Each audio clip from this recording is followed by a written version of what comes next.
முருகர். இவங்க வந்து பொருளாதாரம் சார்ந்த பிரச்சனைக்கு இவங்க வந்து வழிபடக்கூடிய முருகன் வந்து புதுக்கோட்டை மாவட்டத்தில் இருக்கக்கூடிய விராலிமலை முருகனை இவங்க வந்து வழிபடலாம். ரொம்ப பெரிய மலை இல்லை, ரொம்ப சின்ன மலை இல்லை, ஒரு நார்மலான ஒரு மலை. அருணகிரிநாதரை தடுத்தார் கொண்டு இவர் வந்து இங்க வந்து பாடு அப்படின்னு சொல்லி விராலிமலை இருப்பதை இவர் வந்து காட்டி பாட சொன்னிய ஒரு அருமையான ஒரு மலை. நிறைய பேர்த்துக்கு வந்து நம்ம விராலிமலை பல்வேறு காரணங்களுக்கு கொடுத்துருக்குறோம். ஸோ அங்கே வந்து ஒரு வேடன், அங்கே ஒரு குறா மரம் இருந்ததாகவும் அந்த மரத்தில் ஒரு பறவை இருந்ததாகவும் அந்த பறவையை ஒரு வேடன் துரத்திட்டு வந்து அந்த பறவை அங்கே வந்து காணாமல் போனதாக அந்த கோயில் ஸ்தல வரலாறு சொல்கிறது.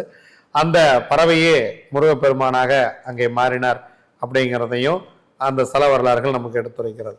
விராலிமலை முருகனை வணங்க வணங்க இவர்கள் வாழ்க்கை பொருளாதார ரீதியாக, பொருளாதாரத்தில் இப்போ வந்து தலைவர் 7 சனியா இருக்காருங்க, எனக்கு வந்து சரியா வேலை அமையல, இருக்கிற வேலை போயிடுச்சு, இல்லை